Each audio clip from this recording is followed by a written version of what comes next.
విషయంపై క్లారిటీ లేనప్పుడు మౌనంగా ఉండాలన్నది నాటి పివి గారి సిద్ధాంతం. నేటి రాజకీయ సిద్ధాంతం అందుకు భిన్నం. క్లారిటీ లేకుంటే పక్కన వాళ్లను వీలైనంత ఎక్కువ కన్ఫ్యూజ్ చేయాలి. ఇదే సిద్ధాంతం ఆధారంగా దేశవ్యాప్తంగా రాజకీయాలు సాగుతున్నాయి. అదేదో సినిమాలో డైలాగ్ క్లారిటీ లేకుంటే ఎక్కువ కొట్టేస్తాను రోయ్ అన్నట్టుగా క్లారిటీ లేనప్పుడు వీలైనంత గందరగోళంలో ప్రత్యర్థుల్ని తికమక పెట్టేయటం నేటి రాజకీయాల ఫిలాసఫీ. ఆంధ్రప్రదేశ్ రాజకీయాల విషయంలో బీజేపీ ఏం చేయబోతోంది, ఏం చేస్తుంది, ఎలా వ్యవహరిస్తుంది అన్నదానిపై తర్జన భర్జనలు నెలకొన్నాయి. ఓ వర్గం మీడియాలో బీజేపీ, టీడీపీ, జనసేన మధ్య కటిఫైపోయిందని, మరో వర్గం మీడియాలో పొత్తు పొడవబోతోంది అంటూ రకరకాల ఊహాగానాలు, వార్తలు వస్తూనే ఉన్నాయి. వాస్తవానికి ఆంధ్రప్రదేశ్ విషయంలో బీజేపీ ఎందుకు తొందరపడటం లేదు అన్నది $1 మిలియన్ ప్రశ్న. దేశవ్యాప్తంగా బీజేపీకి ఇప్పుడు ఊహించని విధంగా క్రేజ్ పెరుగుతోంది. ఒక రకంగా చెప్పాలంటే బీజేపీ భావిస్తున్నట్లుగా 350 సీట్లు రావచ్చు, లేదంటే మెజారిటీ సీట్లతో గవర్నమెంట్ ఫామ్ చేసే విషయంలో ఎలాంటి అనుమానాలు పెట్టుకోనక్కర్లేదు. ఇలాంటి పరిస్థితుల్లో దేశవ్యాప్తంగా పార్టీకి ఊపు కనిపిస్తోంది. ఎక్కడ ఏం చేసైనా గెలవచ్చు, ఎలాంటి వ్యూహమైనా పన్నొచ్చు, సర్కార్ను కూల్చొచ్చు, సర్కార్ను నిలబెట్టొచ్చు, ముఖ్యమంత్రుల్ని మార్చేయొచ్చు, ముఖ్యమంత్రి స్థాయి వ్యక్తులను ఒంటరిని చేయొచ్చు.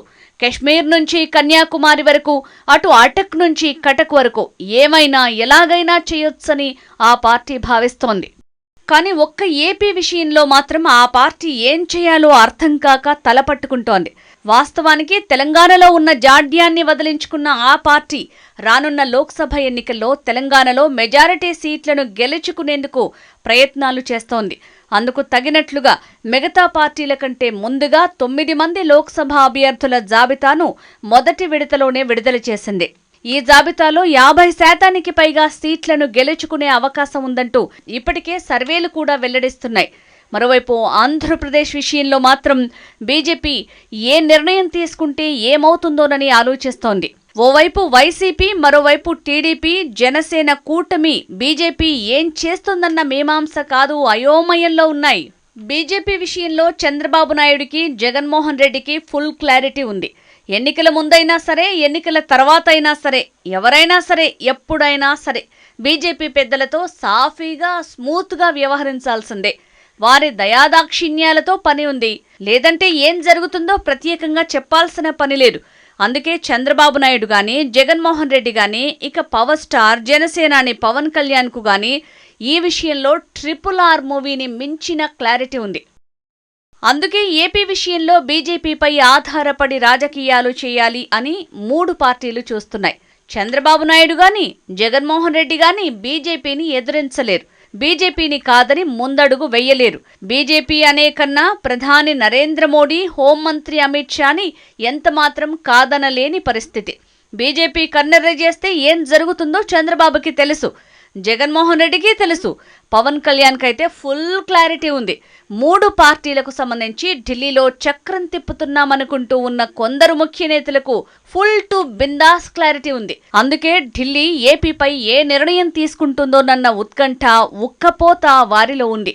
వచ్చే లోక్సభ ఎన్నికల తర్వాత బీజేపీ అనూహ్యంగా 300 సీట్లలో విజయం సాధిస్తే ఇక ఆంధ్రప్రదేశ్లో అధికారంలోకి వచ్చినా రాకున్నా అది జగన్మోహన్ రెడ్డికైనా టీడీపీకైనా భవిష్యత్తు రాజకీయాల గురించి రాష్ట్రానికే పరిమితమై ఆలోచించాల్సిన పరిస్థితి. ఢిల్లీ వెళ్లి తొడలు కొడతాం, ఇరి చేస్తాం, ఇది చేస్తాం, అది చేస్తామన్న మాటలు మాట్లాడరు. మాట్లాడే స్కోప్ ఉండదు. గతంలో 25 ఎంపీలను ఇస్తే అది చేస్తాం, ఇది చేస్తామని జగన్మోహన్ రెడ్డి చెప్పారు. ఆ తర్వాత ఆయన బీజేపీ 300కు పైగా సీట్లలో విజయం సాధించిన తర్వాత స్టాండ్స్ మారిపోయాయి. 2019 ఎన్నికలకు ముందు టీడీపీ అధినేత చంద్రబాబు ఢిల్లీ వీధుల్లో నల్ల చొక్కా ధరించి ఏం మాట్లాడారో కూడా ఇంకా సోషల్ మీడియాలో వైరల్ అవుతూనే ఉన్నాయి. గతంలో జనాలకు షార్ట్ మైండ్ అని ఏదైనా మాట్లాడినా మర్చిపోతారులే అనుకునేవారు మన ప్రజాప్రతినిధులు. కానీ ఇప్పుడు ఆ ట్యూబ్, ఈ ట్వీట్, ఈ బుక్, ఆ బుక్ అంటూ వద్దన్న జనం మైండ్లోకి ఆ వాయిస్ రీసౌండ్ వినిపిస్తున్నాయి. సో ఇప్పుడు వాళ్ళైనా వీళ్ళైనా ఎవరైనా సరే ఢిల్లీ దయ ఉంటే చాలే అనుకునేలా పరిస్థితులు మారిపోయాయి. గతంలో రాజ్యసభలో కేంద్రానికి వైసీపీ సపోర్ట్ చేసి ఢిల్లీ పెద్దల అభిమానాన్ని చూరుగొంది. పలు రాష్ట్రాల్లో బీజేపీ విజయం తర్వాత వచ్చే రోజుల్లో బీజేపీ రాజ్యసభ విషయంలోనూ ఇతర పార్టీలపై పెద్దగా ఆధారపడాల్సిన పని కూడా ఉండకపోవచ్చు. ఈ మొత్తం పరిణామాలన్నీ కూడా ఏపీలో బీజేపీ ఏ విధంగా వ్యవహరిస్తుందా అన్నదానిపై అనేక డౌట్స్ రేస్ చేస్తున్నాయి. బీజేపీ ఏం చేయబోతుంది అన్నది సాక్షాత్తు ఆంధ్రప్రదేశ్ బీజేపీ చీఫ్ పురంధరేశ్వరికి కూడా అర్థం కావటం లేదంటే ఊహించుకోవచ్చు. ఇప్పటికీ వస్తున్న సంకేతాలను బట్టి ఆంధ్రప్రదేశ్లో 175 అసెంబ్లీ, 25 పార్లమెంట్ స్థానాలకు అభ్యర్థులు ఎవరున్నారు, అసలు పోటీ చేయటానికి తగిన బలం ఉందా లేదా, ఎన్నికల్లో దిగితే ఎలా ఉంటుంది అన్నదానిపై పార్టీ పెద్దలు ఫోకస్ పెట్టినట్టు తెలుస్తోంది. ఒంటరిగా పోటీ చేస్తే ఏమవుతుంది, అసలు ఒకటి అరాయినా గెలుస్తామా, కాంగ్రెస్ పార్టీ కంటే ఎక్కువ ఓట్లు వస్తాయా అన్న అంశాలను కూడా కమలనాథులు మదిస్తున్నారు. అసలు ఏపీలో కాంగ్రెస్ పార్టీ ఏ విధంగా ఓట్లను విభజించబోతోంది, ఎంత పర్సంటేజ్ ఆ పార్టీకి వస్తుంది అన్నదానిపై చర్చోపచర్చలు సాగుతున్నాయి. అందుకే బీజేపీ అన్ని విషయాలపై ఆచితూచి వ్యవహరిస్తోంది. ఓవైపు తమిళనాడులో అనూహ్యంగా బీజేపీ పుంజుకుంటున్నట్లు కనిపిస్తోంది. అక్కడ చిన్నాచితకా పార్టీలతో కలిసి వెళ్తోంది. మాజీ సీఎం స్థాయి నాయకులు బీజేపీ పెద్దలకు జై కొడుతున్న పరిస్థితి. కేరళలో కూడా బలమైన అభ్యర్థులను బరిలోకి దింపి ఎన్నికల్లో కాంగ్రెస్ పార్టీకి చెక్ పెట్టాలని బీజేపీ భావిస్తోంది.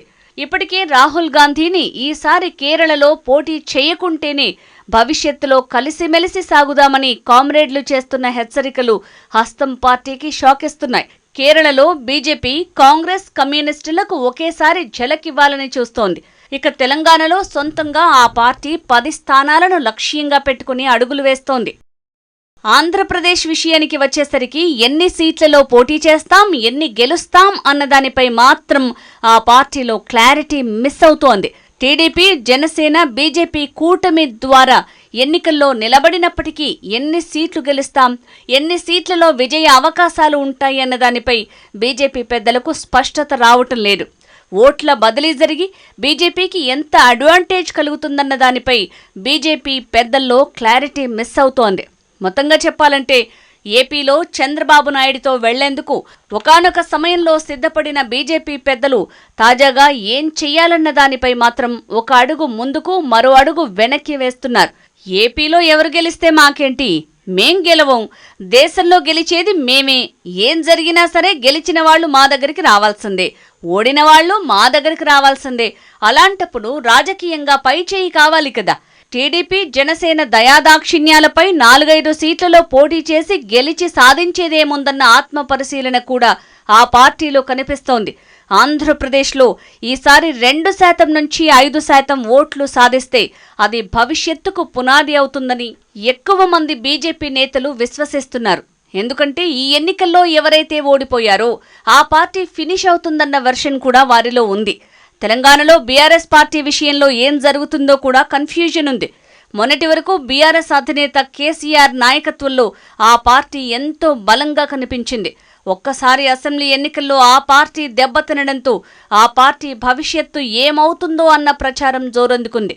మొత్తంగా ఆంధ్రప్రదేశ్లో ఓడిపోయిన పార్టీ స్థానంలోకి బీజేపీ వెళ్లాలంటే ఈ ఎన్నికల్లో 4-5 స్థానాల్లో పొత్తు పెట్టుకుని ఎన్నికల్లో వెళ్లే కన్నా మొత్తం స్థానాల్లో పోటీ చేసి 4-5% ఓట్లని తెచ్చుకుని దేశవ్యాప్తంగా బీజేపీకి పాపులారిటీతో ఏపీలోనూ చక్రం తిప్పి 2 పార్టీలపై వ్యతిరేకంగా ఉన్న వర్గాలను తన వైపుకు తిప్పుకుంటే మేలని వాదిస్తున్న కమలనాథులు కూడా ఢిల్లీలో ఎక్కువగానే ఉన్నారట. అయోధ్య రామమందిరం తర్వాత ఎగువ మధ్యతరగతి అగ్రవర్ణాల్లో ఎక్కువ మంది ఏపీ విషయంలో బీజేపీ ఎందుకు చొరవ చూపటం లేదు, ఎందుకు గట్టిగా కొట్లాడటం లేదని మదనపడుతున్నారని సొంత సర్వేల్లో బీజేపీ పెద్దలకు తెలిసిందట. 2029లో ఆంధ్రప్రదేశ్లో బీజేపీ ప్రతిపక్ష హోదాను సంపాదించే అవకాశం ఉందని కూడా వారు వాదిస్తున్నారు. ఆ తర్వాత అధికారాన్ని కూడా దక్కించుకునేలా తెలంగాణ మోడల్ ఏపీలో అవలంబించాలంటున్నారు. మొత్తంగా బీజేపీ ఇప్పుడు వై దిస్ కొలవరి అంటూ క్లారిటీ దిశగా అడుగులు వేస్తోంది.